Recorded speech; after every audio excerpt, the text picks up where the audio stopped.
Hello everyone. मैं हिमांशी आप सभी का स्वागत करती हूँ आपके अपने यूट्यूब चैनल प्रतियोगिता पाठशाला में।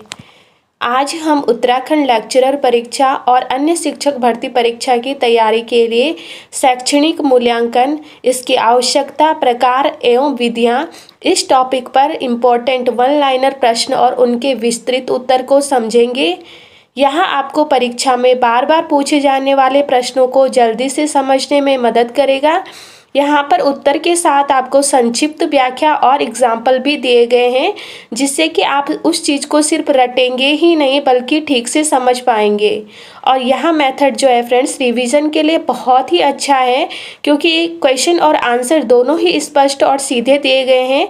तो अगर आप कम समय में ज़्यादा सीखना चाहते हैं तो यह तरीका आपके लिए सबसे प्रभावी होगा।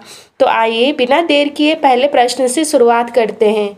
फर्स्ट प्रश्न है फ्रेंड्स आपका, शैक्षणिक मूल्यांकन किसे कहते हैं? तो देखिए, शैक्षणिक मूल्यांकन जो है वह एक ऐसी प्रक्रिया है जिसके माध्यम से छात्रों के अधिगम की उपलब्धियों यानी कि सीखने की उपलब्धियों, शिक्षण विधियों और पाठ्यक्रम की प्रभावशीलता का मूल्यांकन किया जाता है। इसी को ही शैक्षणिक मूल्यांकन कहा जाता है। अब इसको आप एग्जाम्पल से समझिए। कक्षा में शिक्षक छात्रों से टेस्ट लेकर यह जांचते हैं कि उन्होंने जो पढ़ाया था उसे छात्र कितना समझ पाए हैं। यदि अधिकतर छात्र कम अंक लाते हैं तो शिक्षक फिर अपनी पढ़ाने की विधि में बदलाव कर सकते हैं। ठीक है, शैक्षणिक मूल्यांकन से ही टीचर को ऐसे मतलब बच्चों की उपलब्धि का पता लगता है कि बच्चों ने क्या सीखा है और कितना सीखा है। ठीक है, अब नेक्स्ट क्वेश्चन है फ्रेंड्स आपका, शैक्षणिक मूल्यांकन की आवश्यकता क्या आवश्यकता होती है?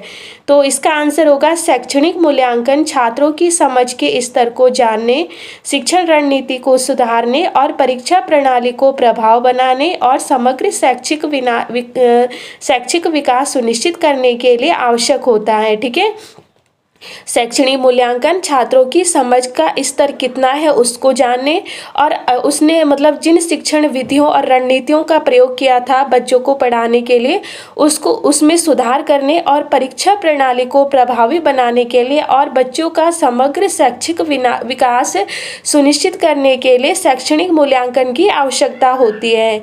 इसको उदाहरण से समझते हैं। अगर किसी छात्र को गणित के बेसिक नियम समझने में कठिनाई हो रही है तो मूल्यांकन के द्वारा यह पता लगाया जा सकता है और फिर उसके अनुसार अलग से उसको बच्चे को सहायक कक्षाएं भी दी जा सकती है। ठीक है, इसीलिए कक्षा में या बोल सकते हैं शिक्षण में शैक्षणिक मूल्यांकन की आवश्यकता होती है।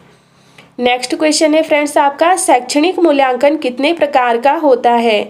तो याद रखना है फ्रेंड्स, देखिए वैसे तो मूल्यांकन के विभिन्न प्रकार है, लेकिन मेन प्रकार जो है वो आप ध्यान से देख लीजिए। शैक्षणिक मूल्यांकन मुख्यतः 3 प्रकार का होता है। एक है पूर्व नैदानिक मूल्यांकन या इसे हम बोल सकते हैं डायग्नोस्टिक इवोल्यूशन, दूसरा है सतत मूल्यांकन और तीसरा है अंतिम मूल्यांकन। पूर्व नैदानिक मूल्यांकन जो होता है ये क्या होता है, इन तीनों को विस्तार से थोड़ा समझ लीजिए एक एक लाइन में। शिक्षण शुरू होने से पहले छात्रों की प्रारंभिक समझ को जानने के लिए जो मूल्यांकन किया जाता है उसे हम पूर्व नैदानिक मूल्यांकन कहते हैं। अब दूसरा होता है सतत मूल्यांकन, जिसे कि दूसरा नाम फॉर्मेटिव इवोल्यूशन भी दिया जाता है। यहाँ क्या होता है कि शिक्षण प्रक्रिया के दौरान छात्रों की प्रोग्रेस को मापने के लिए जब मतलब शिक्षण चल रहा होता है तो उस दौरान छात्रों की प्रोग्रेस को देखने के लिए सतत मूल्यांकन किया जाता है। तीसरा है अंतिम मूल्यांकन। अंतिम मूल्यांकन जिसे समेटिव इवोल्यूशन भी कहते हैं, यह पाठ्यक्रम समाप्त होने के बाद जैसे कि कंप्लीट हो गया सिलेबस, जब उसके बाद छात्रों ने कितना सीखा है तो उस स्तर का विश्लेषण करने के लिए अंतिम मूल्यांकन किया जाता है। अब आप सोचेंगे फ्रेंड्स कि वैसे तो मूल्यांकन बहुत सारे प्रकार के होते हैं, तो ध्यान दीजिए जैसे कि मूल्यांकन के 3 मुख्य प्रकार तो जैसे पेड़ के तने की तरह हैं। ठीक है, लेकिन अन्य प्रकार इसकी शाखाओं की तरह होते हैं जो विभिन्न तरीकों से शिक्षा की गुणवत्ता को मापने में मदद करते हैं। इससे कि यह स्पष्ट हो जाता है फ्रेंड्स कि इसके अन्य प्रकार भी जरूरी है और उनका जिक्र करना मूल्यांकन की पूरी समझ के लिए महत्वपूर्ण है। तो आप अन्य मूल्यांकन को भी इसमें विस्तार से समझेंगे। ठीक है, नेक्स्ट क्वेश्चन है नैदानिक मूल्यांकन का मुख्य उद्देश्य क्या होता है। तो नैदानिक मूल्यांकन जो होता है इसका उद्देश्य छात्रों की जो प्रारंभिक कमजोरियां होती है और उनकी आवश्यकताएं होती है उनको पहचान कर शिक्षण पद्धति को अनुकूल करना होता है। नैदानिक मूल्यांकन का उद्देश्य छात्रों की कमजोरियों और उनकी आवश्यकताओं को पहचान कर शिक्षण पद्धति को अनुकूलित करना होता है। जैसे कि यदि कोई बच्चा गणित के जोड़ घटाने में कमजोर है तो टीचर क्या करेगा, पहले उसकी इस कमजोरी को दूर करने के लिए एक्स्ट्रा अभ्यास करवाते हैं, ठीक है। फिर आगे के टॉपिक्स मतलब उसके बाद के जो टॉपिक्स है फिर उसको पढ़ाते हैं, ठीक है। तो यही नैदानिक मूल्यांकन का उद्देश्य होता है। नेक्स्ट क्वेश्चन है सतत मूल्यांकन क्यों आवश्यक होता है। तो सतत मूल्यांकन जो होता है फॉर्मेटिव असेसमेंट भी कहा जाता है इसे।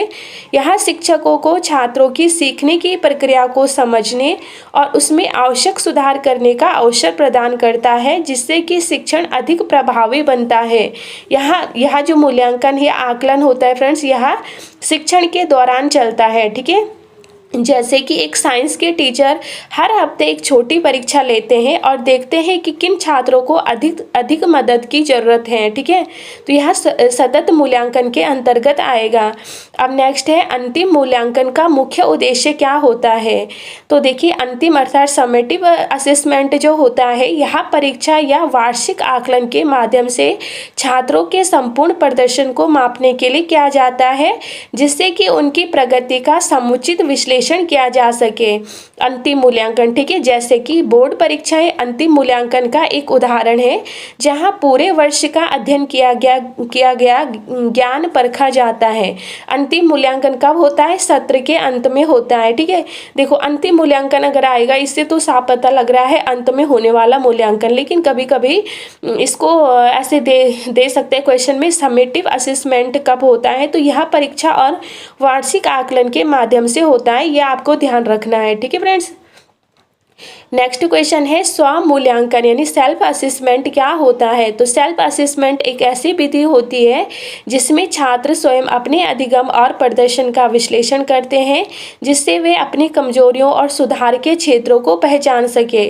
स्व मूल्यांकन से ही नाम से ही पता चल रहा है खुद का आकलन करना, ठीक है। जैसे कि छात्र जब अपने पुराने उत्तर मतलब क्या बोल सकते हैं जो आंसर शीट होती है उनकी समीक्षा करते हैं और फिर उन गलतियों को सुधारने का प्रयास करते हैं जिसमें उन्हें कम अंक मिले थे, यही स्व मूल्यांकन के अंतर्गत आता है, ठीक है फ्रेंड्स।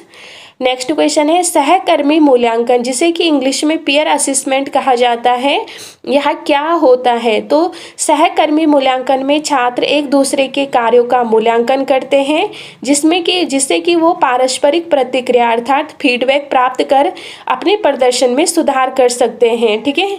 जैसे कि एक इंग्लिश क्लास में बच्चे एक दूसरे के निबंध को पढ़कर फिर उसमें सुधार करने की सलाह देते हैं, यही सहकर्मी मूल्यांकन के अंतर्गत आता है।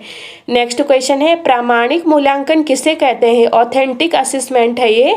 तो यह मूल्यांकन का एक तरीका है जिससे छात्रों को वास्तविक जीवन से जुड़े कार्य और समस्याएं दी जाती है ताकि उनके व्यवहारिक ज्ञान और समस्या समाधान क्षमता का परीक्षण किया जा सके, ठीक है। जैसे कि छात्रों को विज्ञान प्रोजेक्ट के रूप में पानी शुद्ध करने की एक विधि विकसित करने को कहा जाता है जिससे कि वे वास्तविक जीवन की समस्याओं को हल करना सीखते हैं। तो ऐसे मूल्यांकन जो होते हैं फ्रेंड्स यही प्रामाणिक मूल्यांकन के अंतर्गत आते हैं, ठीक है। नेक्स्ट क्वेश्चन है मौखिक मूल्यांकन का प्रयोग कब किया जाता है। तो जब छात्रों की भाषा दक्षता, संचार कौशल और सोचने की क्षमता का मूल्यांकन करना आवश्यक होता है तब मौखिक परीक्षा या साक्षात्कार का उपयोग किया जाता है। जैसे कि भाषा विषयों में मौखिक परीक्षा ली जाती है जिसमें छात्रों से कहानी सुनाने या किसी टॉपिक पर विचार प्रस्तुत करने को कहा जाता है, इसे ही हम ऑरल असेसमेंट कहते हैं, ठीक है। ऑरल असेसमेंट जो होता है भाषा दक्षता, कम्युनिकेशन स्किल हो सकती है और सोचने की क्षमता का मूल्यांकन मौखिक मूल्यांकन के अंतर्गत किया जाता है। नेक्स्ट क्वेश्चन है निरंतर और व्यापक मूल्यांकन CCE जिसे कहा जाता है, इसकी विशेषता क्या है। पहले तो इसकी इंग्लिश में फुल फॉर्म जान लीजिए। CCE मतलब होता है कॉन्टिन्यूअस एंड कॉम्प्रिहेंसिव इवैल्यूएशन, ठीक है। इसमें छात्रों के सतत मूल्यांकन के साथ साथ सह शैक्षिक गतिविधियां जैसे खेल, कला और आचरण का भी मूल्यांकन किया जाता है। जैसे कि एक स्कूल में छात्रों की पढ़ाई के अलावा नृत्य, खेल और नेतृत्व क्षमता का भी मूल्यांकन किया जाता है। तो ये मतलब कि ये सभी जो किस में आएंगे, निरंतर और व्यापक मूल्यांकन में आएंगे। अगर बच्चों की पढ़ाई के अलावा उनको अदर एक्टिविटी भी करवाई जा रही है, ठीक है, मतलब सतत मूल्यांकन के साथ साथ अगर बच्चों से सह शैक्षिक गतिविधियां भी कराई जा रही है तो यह निरंतर और व्यापक मूल्यांकन की विशेषता होती है। नेक्स्ट क्वेश्चन है, औपचारिक और अनौपचारिक यानी फॉर्मल एंड इनफॉर्मल मूल्यांकन में क्या अंतर है? तो फॉर्मल मूल्यांकन जो होता है, औपचारिक मूल्यांकन, यह संगठित होता है और संरचित होता है। इसमें परीक्षाएं आती हैं। औपचारिक मूल्यांकन में क्या आता है?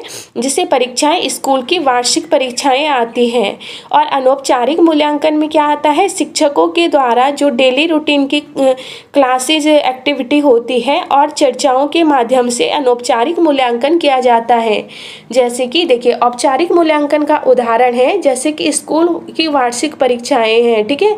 और अनौपचारिक मूल्यांकन का उदाहरण है कक्षा में शिक्षक द्वारा अगर मौखिक प्रश्न पूछा जा रहा है तो यह अनौपचारिक मूल्यांकन के अंतर्गत आएगा। नेक्स्ट क्वेश्चन है फ्रेंड्स आपका, मूल्यांकन के दौरान शिक्षकों को किन कारकों का ध्यान रखना चाहिए? तो देखिए, मूल्यांकन के दौरान शिक्षक को निष्पक्षता, सटीकता, छात्रों की व्यक्तिगत आवश्यकताओं और बहुआयामी यानी कि मल्टी डायमेंशनल मेथड्स के उपयोग का ध्यान रखना चाहिए ताकि मूल्यांकन प्रभावी हो, ठीक है। तो मूल्यांकन के दौरान शिक्षक को इन सभी बातों का ध्यान रखना चाहिए। जैसे कि शिक्षक को यह सुनिश्चित करना चाहिए कि मूल्यांकन में किसी भी छात्र के प्रति भेदभाव ना हो और सभी को समान अवसर मिले।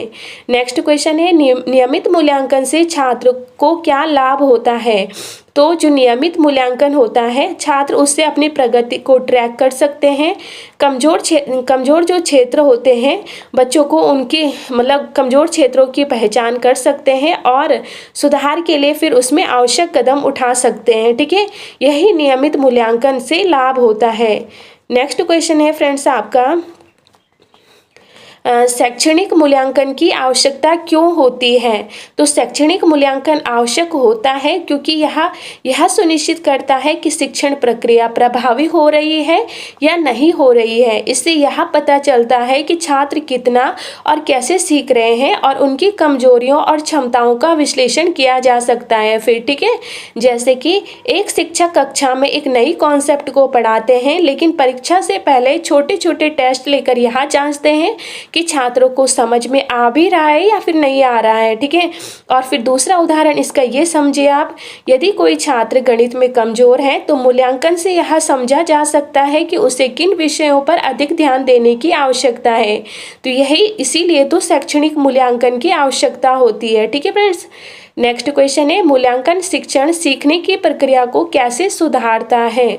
तो देखिए, मूल्यांकन से शिक्षकों को यह जानकारी मिलती है कि उसके द्वारा जो अपनाई गई शिक्षण विधियां हैं वह प्रभावी है फिर या नहीं है। यदि छात्र अपेक्षित रूप से प्रदर्शन नहीं कर रहे हैं तो शिक्षक फिर अपनी जो टीचिंग मेथड है उसमें बदलाव कर सकते हैं। उदाहरण के लिए, यदि कोई शिक्षक केवल लेक्चर देकर पढ़ा रहे हैं फिर अधिकांश छात्र उस विषय को समझ नहीं पा रहे हैं या फिर नहीं पाते हैं तो मूल्यांकन के बाद शिक्षक को इसका पता लग जाता है। फिर वो अपनी व्यावहारिक गतिविधियों और प्रश्नोत्तर के माध्यम से बच्चों को समझाने का प्रयास कर सकते हैं। और फिर दूसरे उदाहरण से आप इसको समझ लीजिए, यदि एक छात्र यदि विज्ञान के प्रयोग में फिर अच्छा प्रदर्शन कर रहा है लेकिन लिखित परीक्षा में कमजोर है तो शिक्षक क्या करेगा, उसे उत्तर लिखने के कौशल पर काम करने के लिए सुझाव दे सकते हैं। इसीलिए तो मूल्यांकन शिक्षण सीखने की प्रक्रिया को इस तरीके से सुधारता है। नेक्स्ट क्वेश्चन है, शिक्षक के लिए मूल्यांकन क्यों आवश्यक है? तो शिक्षक के लिए मूल्यांकन आवश्यक है क्योंकि यह उन्हें अपने शिक्षण के प्रभाव का विश्लेषण करने और छात्रों की प्रोग्रेस को मापने में मदद करता है। इससे इससे शिक्षक को यह पता चलता है कि कौन से विषय कठिन है, किन छात्रों को अधिक सहायता की ज़रूरत है। ठीक है, जैसे कि एक शिक्षक हर महीने एक छोटी परीक्षा लेते हैं और उसमें पाते हैं कि 80% छात्र एक विशेष विषय में कमज़ोर हैं। इससे उन्हें यह पता लगता है कि उन्हें उस विषय को अलग तरीके से पढ़ाने की ज़रूरत है। ठीक है फ्रेंड्स, नेक्स्ट क्वेश्चन होगा, विद्यार्थियों के सर्वांगीण विकास में मूल्यांकन की क्या भूमिका होती है। तो देखिए, मूल्यांकन ना तो केवल शैक्षिक प्रदर्शन को मापता है, बल्कि साथ साथ में यह विद्यार्थियों के मानसिक, सामाजिक और नैतिक विकास को भी बढ़ावा देता है। यह विद्यार्थियों में आत्मविश्लेषण करने, आत्मविश्वास बढ़ाने और सुधारने के अवसर प्रदान करता है। ठीक है फ्रेंड्स, जैसे कि एक छात्र जिसे हमेशा परीक्षा में कम अंक मिलते थे, लेकिन जब पीयर असेसमेंट लागू किया गया तो उसने अपने प्रदर्शन में सुधार किया, क्योंकि उसे अपने कमजोर बिंदु समझ में आने लगे थे। ठीक है फ्रेंड्स, इस प्रकार मूल्यांकन केवल परीक्षा तक ही सीमित नहीं होता है, बल्कि यह शिक्षण सीखने की पूरी प्रक्रिया को प्रभावी बनाकर छात्रों और शिक्षकों दोनों के लिए ही आवश्यक होता है। तो फ्रेंड्स, आज हमने शैक्षणिक मूल्यांकन, आवश्यकता, प्रकार और विधियाँ, इन पर महत्वपूर्ण प्रश्नों को विस्तार से समझा। इस वीडियो में आपको क्या फ़ायदा हुआ ये भी जान लीजिए। आपने परीक्षा में पूछे जाने वाले महत्वपूर्ण टॉपिक को गहराई से समझा। अब आप किसी भी MCQs प्रश्न का उत्तर तर्क के साथ दे सकते हैं, क्योंकि आपकी जो बेसिक समझ है वो मजबूत हो गई है। परीक्षा में अगर कोई भी प्रश्न घुमा फिरा कर आए तो आप आसानी से उसका सही उत्तर चुन पाएंगे। अगर आपको यह वीडियो फ़ायदेमंद लगा हो तो इसे लाइक करें, शेयर करें और कमेंट में बताएं कि आपको आज की यह वीडियो कैसी लगी। और हाँ फ्रेंड्स, अगर आप चैनल पर नए हैं तो प्लीज़ चैनल को सब्सक्राइब ज़रूर करिए। मिलते हैं फ्रेंड्स अगली वीडियो में और भी ज़रूरी टॉपिक्स के साथ।